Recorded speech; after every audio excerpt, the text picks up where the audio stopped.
Hey, what's going on, guys? It's Brady Joke here. Welcome back to a new video. Today we're going to be doing what I watched in April ranked.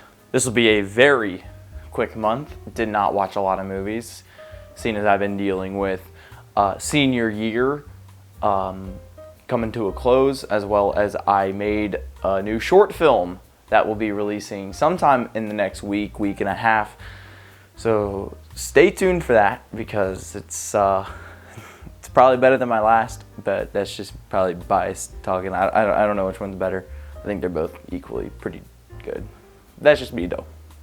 So yeah, let's just get right into the list. We're gonna be talking about the new watches, and then like always, we're gonna be closing it out with the rewatches. So yeah, let's get this thing going on. Alrighty, coming in at number 8 is a Minecraft movie. This was god awful. I was miserable through so much of this movie. The humor really didn't work for me at any point in the movie. It just really wasn't that funny. And the performances all around were just weak. Like, there was just nothing special about this movie other than the fact that it was based on Minecraft, and, you know, the visuals were great, but it was a CGI fest. Duh. But man, this just didn't work for me. I really didn't like it. Alrighty, number 7 is gonna go to Rainman. This was a good movie. Like, the jump from Minecraft to this one is pretty substantial because this is a pretty high 3.5 for me. I really enjoyed it. Dustin Hoffman gave such an incredible performance here. He won the Oscar, I'm pretty sure, so that yeah, lines up because of how great he was in this.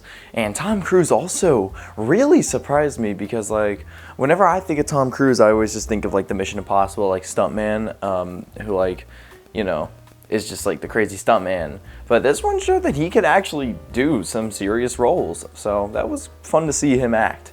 A couple problems with this movie is the pacing. It was just way too long, like, way too long. I think that's something that Barry Levinson, I think? Yeah, Barry Levinson, I knew it. I also you're gonna see this in May, I just watched Sleepers, which I didn't know he directed both of them until after I watched Sleepers. But yeah, this is something that I think he might struggle with as a director, is that his pacing, his movies just feel a lot longer than they really need to be. Especially this one though. Like, this one really got boring at some points. But I still found it to be super enjoyable, super heartwarming, and yeah, I enjoyed it quite a bit. Alright, number 6 is gonna go to Fury. This was a good watch, man. Like, dude, Brad Pitt and Logan Lerman absolutely killed this performance, bruh. Like, it was really good in the final 45 minutes. Like, the final 45 minutes is like a 5-star worthy, like, segment. Like, if that was like a short film, like the final tank battle, if that was like a short, like, 45-minute film, dude, that was like a peak right there. Unfortunately, I just really didn't like the first, like, hour of this thing. To be honest, it was kind of not super interesting in the first half. It just wasn't really my thing because, you know, I don't love war movies either, so that didn't help. But I still found this to be a pretty solid watch that had an incredible final act. Alrighty, number 5, Sinners. Just saw this in theaters. Yeah, this it didn't reach my expectations that I was hoping it for. Like, I was really hoping I'd come out of this thing absolutely in love with it. Like, I was like, I want this to be my new number 1 of the 3 movies I've seen this year, which I think all 3 were this month, which is kind of weird. I might be forgetting one though, I can't remember. But no, there's one that'll be later. I think, yeah, there's one later that I enjoyed a bit more. But this was still a great movie. Michael B. Jordan, again, kind of like Tom Cruise in Rainman, surprised me with how good he was in this role. But yeah, again, sort of like Rainman, I found this thing to be kind of boring in spots. Like, I wasn't really connecting a lot with the story and the characters in the first half of the movie. I did really like the final, like, 30-40 minutes. I thought the final act was really good. But it was just kind of a horror movie. in my opinion. Like, there's some absolutely incredible sequences, like the dance sequence in the middle of the movie was incredibly well shot and just well performed and super well choreographed as well. I really love that section. And yeah, like this is just one that I had a great time with in the moment, but it's not going to be one that I'm going to be aching to return to anytime soon. But it was still a really good watch, and I enjoyed my time with it.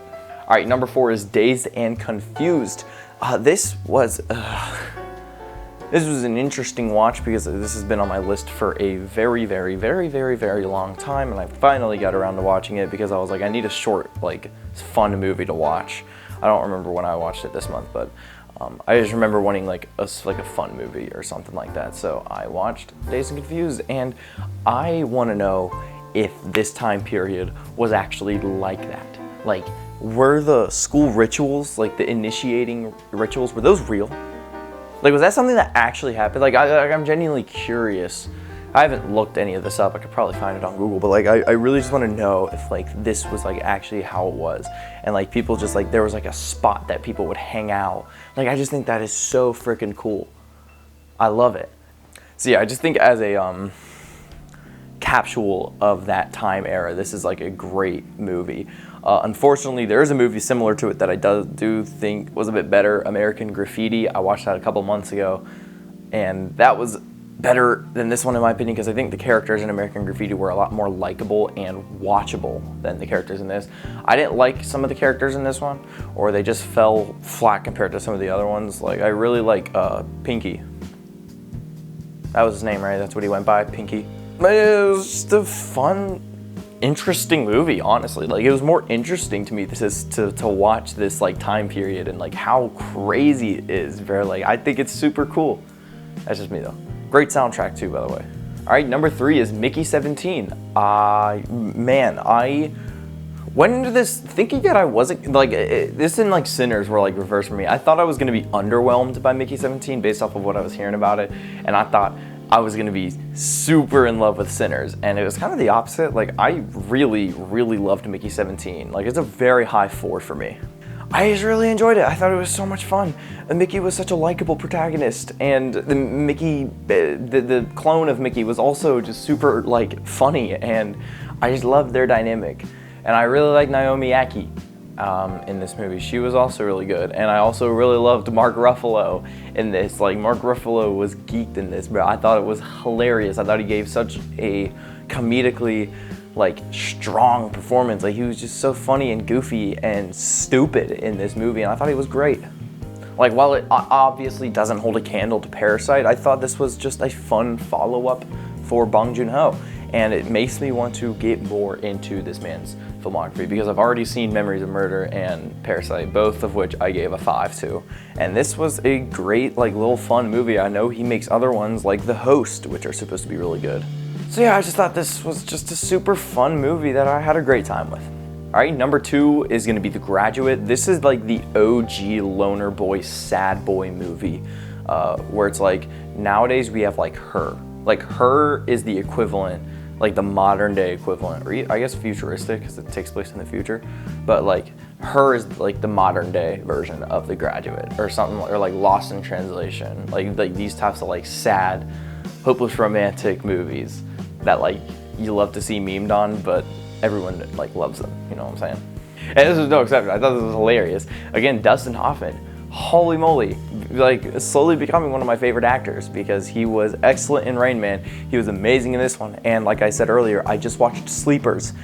He was awesome in that too. So I really am becoming a huge fan of Dustin Hoffman. I think he's great, and this role, I don't know if this was like his first big breakout role, but man, he is so hilarious in this. Like, he's actually just like, he's the OG hopeless romantic, and it is so funny. And like the lengths and the extremes that he takes towards the back end of this movie are just absolutely bonkers, and I love it. I don't know, I really loved it. Simon and Garfunkel playing the entire movie. While I do love it, I change it up. Let's get something other than Simon and Garfunkel through the entire movie. But I think it's fun. and absolutely shot gorgeously. Oh my God, this was such a beautifully shot film. For what was it? This is like 1967 or something ridiculous like that. Like the shots in here are gorgeous. Like there are so many times where it's like you start super far or like close into a character, and then it just zooms out, and you're like you realize the camera's stationed like super far away. And it's just like the zooms in this, the composition of every shot is just, it's gorgeous to look at. I had a great time watching this. I really loved it. And number one, The Tree of Life. I was not expecting this to be my number one of the month when I was 30 minutes into it, and I was like, what is happening?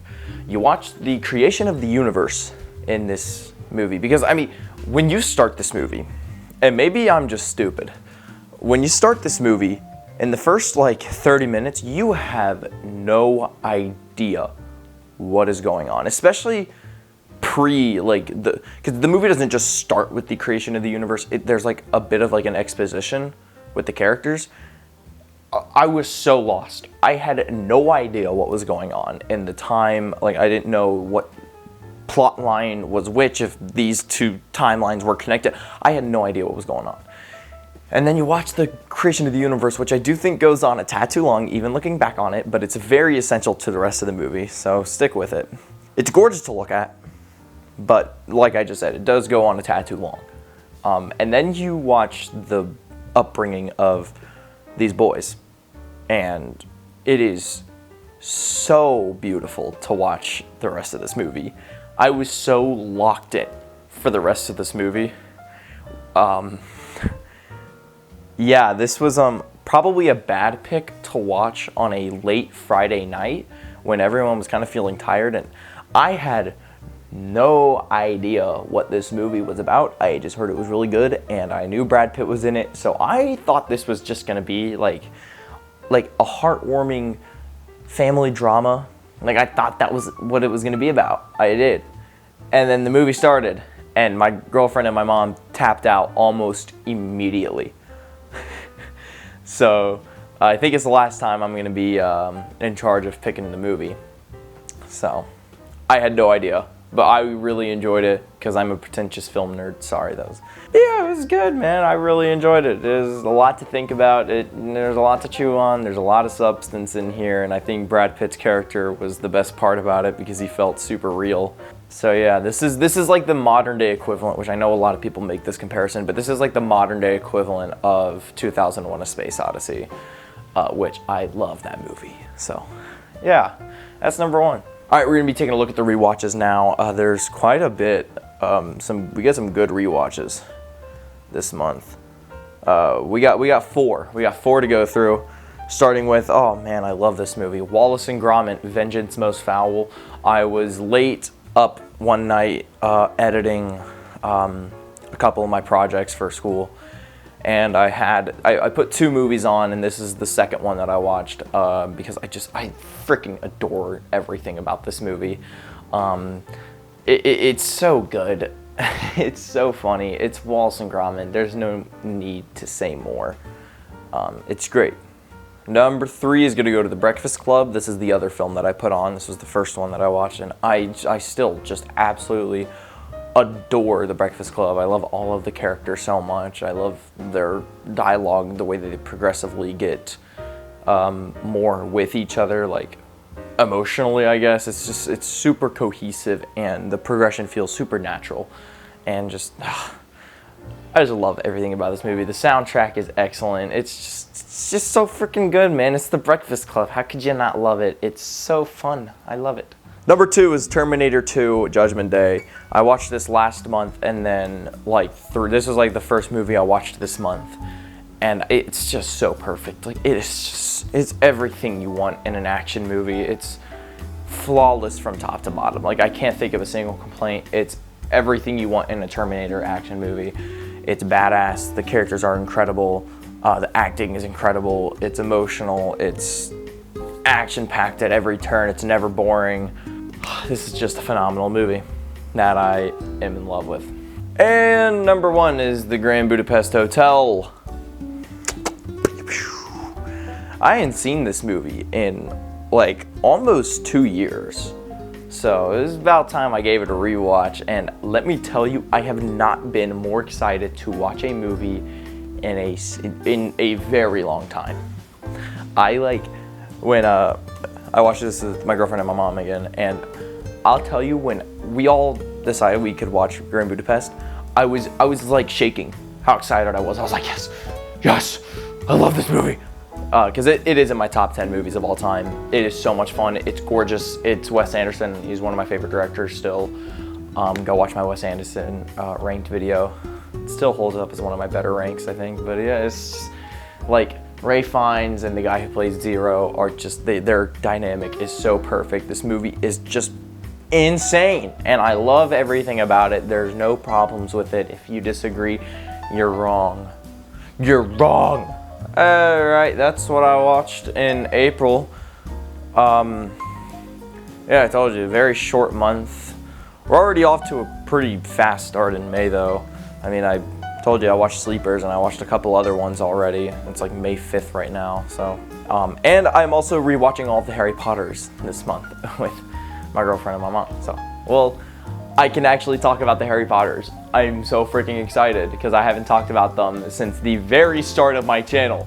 If you go to my channel and hit oldest, you'll see little 7th grade Brady ranking all of the movies and the books. I can remake that movie list, but I'm not rereading the books because they are very long. I've already read them twice. I don't need to.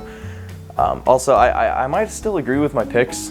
I'll rewatch that little 7th grade video and I'll update you guys on the books list on my movie ranking.